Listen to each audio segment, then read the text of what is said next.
ભારે વરસાદ છતાં ભક્તોની શ્રદ્ધા અડગ રહી છે। મહેસાણાના કડી વિસ્તારના ભક્તો તાડપત્રીના સહારે માતાજીનો રથ લઈને જય અંબેના નાદ સાથે પગપાળા યાત્રા કરી રહ્યો છે।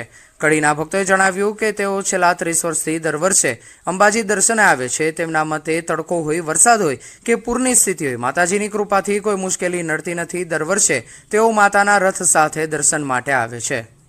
બનાસકાંઠા હવામાન વિભાગની આગાહીને પગલે પાલનપુર ગ્રામીણ વિસ્તારમાં ધોધમાર વરસાદ। કાણોદરમાં જૈન બિયા પાર્ક સોસાયટીના ઘરોમાં ઘૂસ્યા પાણી।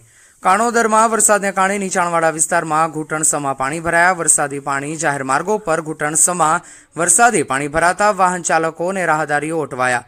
પ્રાથમિક શાળા અને ઘરોમાં પાણી ઘૂસતા સ્થાનિક લોકો મુશ્કેલીમાં મુકાયા। ટેલિફોન એક્સચેન્જથી વિજેશ્વર કોલોની જવાનો માર્ગ પાણીમાં ગરકાવ। બંને તરફથી આવતા વાહનો પાણીના કારણે અટવાયા। હવામાન વિભાગની આગાહી બાદ પાલનપુરમાં સતત વરસાદ વરસી રહ્યો છે। હજુ પણ પાલનપુરમાં અતિ ભારે વરસાદ થવાની હવામાન વિભાગની આગાહી છે। નગરપાલિકા દ્વારા પાણી નિકાલની યોગ્ય વ્યવસ્થાના અભાવે રોડ પર પાણી ભરાતા વાહન ચાલકોને હાલાકી થઈ રહી છે। નગરપાલિકાની ટીમ ઘટના સ્થળે આવી પાણી નિકાલ કરવાની તજવીજ હાથ ધરી છે।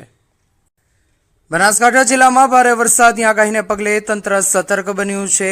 અમીરગઢ અને પાલનપુર પંથકમાં ધોધમાર વરસાદ નોંધાયો છે। વરસાદ અને વાદળછાયા વાતાવરણને કારણે હાઈવે પર વિઝિબિલિટી ઘટી ગઈ છે।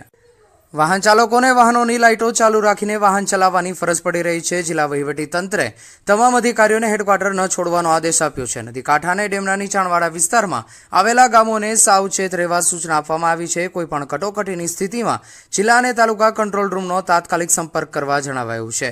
બનાસ નદી અને સીપુ નદીના સંગમ વિસ્તારની આસપાસના ગામોમાં રહેતા લોકોને વિશેષ સાવચેતી રાખવા સૂચના અપાઈ છે। તમામ તલાટી કમ મંત્રીઓને આગામી 48 કલાક સુધી કોઈપણ સંજોગોમાં હેડક્વાર્ટર ન છોડવાની ખાસ સૂચના આપવામાં આવી। ખોરાક અને ઔષધ નિયમન તંત્રએ બનાસકાંઠા જિલ્લાના ચંડીસરમાં મોટી કાર્યવાહી કરી છે। તંત્રએ શ્રી સેલ્સ નામની પેઢી પર દરોડો પાડી ભેળસેળયુક્ત ઘીના 2 નમૂના લીધા છે। આ નમૂના ચકાસણી માટે લેબોરેટરીમાં મોકલવામાં આવ્યા છે। Commissioner doctor એચ.જી. કોશિયાના જણાવ્યા મુજબ તંત્રએ જાહેર જનતાની સલામતી માટે ₹35 લાખથી વધુની કિંમતનો 5.5 ટન જેટલો ઘીનો જથ્થો જપ્ત કર્યો છે। તંત્રએ 5 સપ્ટેમ્બર 2025ના રોજ વહેલી સવારે ચંડીસર જીઆઈડીસી એરિયાના પ્લોટ નંબર 101માં આવેલ ગોડાઉન પર આકસ્મિક રેડ કરી હતી। સ્થળ પર જવાબદાર ભાવેશ અશોકભાઈ ચોખાવાલાની હાજરીમાં તપાસ કરતા ગુમર બ્રાન્ડના ઘીના 15 કિલોના 124 ટીન અને લેબલ વગરના ઘીના 15 કિલોના 232 ટીન મળ્યા હતા। ગોડાઉનમાં પામ ઓઇલના ખાલી બોક્સ મળી આવતા ઘીમાં પામ ઓઇલની ભેળસેળની શંકા છે।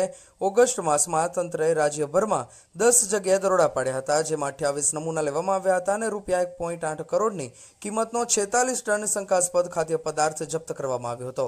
કમિશનર કોશિયાએ જણાવ્યું કે ગુજરાતના નાગરિકોને સલામત અને સ્વચ્છ આહાર મળી રહે તે માટે તંત્ર કટિબદ્ધ છે। રાજ્યના નાગરિકોને શુદ્ધ ખોરાક મળી રહે તેના માટે રાજ્ય સરકાર તથા રાજ્યનું ફૂડ એન્ડ ડ્રગ ડિપાર્ટમેન્ટ સતત કામગીરી કરી રહ્યું છે। જેના ભાગરૂપે ગઈકાલે ચંડીસર બનાસકાંઠા ખાતેથી શ્રી સેલ્સ એજન્સીમાં શ્રી ભાવેશ ચોખાવાલા ત્યાંથી લગભગ 5.5 ટન જેટલું બનાવટી ભેળસેળવાળું ઘી કે જેની કિંમત 35 લાખ થાય છે તે જપ્ત કરવામાં આવ્યું છે। ત્યાંથી 2 ઘીના નમૂનાને ટેસ્ટિંગ માટે મોકલવામાં આવેલા છે। આ જ વ્યક્તિ ગયા મહિનામાં શ્રાવણ માસમાં એની જ્યાં ફેક્ટરી છે, જ્યાં ફૂડનું લાયસન્સ છે, ત્યાં અમારી ટીમે દરોડો પાડ્યો હતો। ત્યારે ત્યાં પામ ઓઇલના ખાલી ડબ્બા તથા લગભગ 700 કિલોગ્રામ જેટલું 3.5 લાખનું ભેળસેળિયું ઘી મળ્યું હતું અને આ વ્યક્તિની મોડસ ઓપરેન્ડી આ ફેક્ટરીમાં ઘી બનાવીને અજ્ઞાત સ્થળે કોઈ લાયસન્સ ન હોય એવી જગ્યાએ ગોડાઉનમાં માલ શિફ્ટ કરતા હતા। અમારી ટીમના વોચમાં હતા અને ગઈકાલે અર્લી મોર્નિંગમાં દરોડો પાડીને આ મોટો જથ્થો ત્યાંથી પકડ્યો છે અને આ જે મોટો ભેળસેળનો જથ્થો જે છે તે આવતા તહેવારોમાં માર્કેટમાં વેચવાની ફિરકીમાં હતા અને મીન ટાઈમ વાળી ટીમ એમને પકડી દીધેલા છે।